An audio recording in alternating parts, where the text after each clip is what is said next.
చేస్తుండొచ్చు. నిన్న మొన్న చర్చలైనాయి.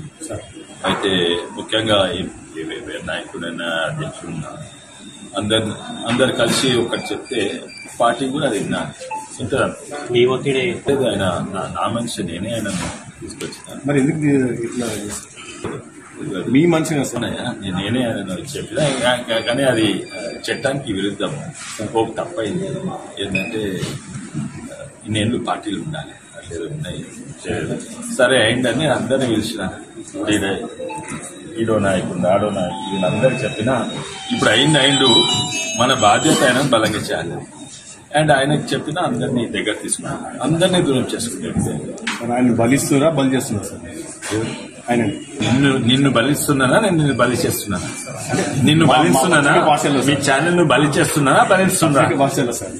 నేను పత్రిక భాష అంటే మీరే, నేను కూడా పత్రిక భాషలో నేను పెట్టించిన అన్నారు కదా సార్. అవునా, నా మనిషి ఆయన రాజకీయాలకు సూట్ కాదు, అది చాలా సమాజ సేవ చేస్తుండే. నేను 13 ఇవ్వరు తెలియదు, ఆయన 13 ఏళ్ళ సార్ నాకు తెలుసు. మా ఫ్యామిలీ మేము చాలా హెల్ప్ చేసినాం దేని కొరకు. ఆయన సమాజ సేవ చేస్తుండే, ఓ మంచి డాక్టర్. అది అక్కడ సిటీలో ఉంటే మంచి కోట్లాది సంపాదించుకుంటుండే, అది విడిచిపెట్టి ఇక్కడికి వచ్చి చేస్తుండే. ఇక్కడ అయినా కాదైనా మహబూబ్ నగర్ అయినా. అయితే మహబూబ్ నగర్ అయినా ఇక్కడ వచ్చి సమాజ సేవ చేస్తున్నందుకు భూమి ఇచ్చింది మా సిస్టర్. నేను ఇంతో అంతో హెల్ప్ చేస్తున్నా.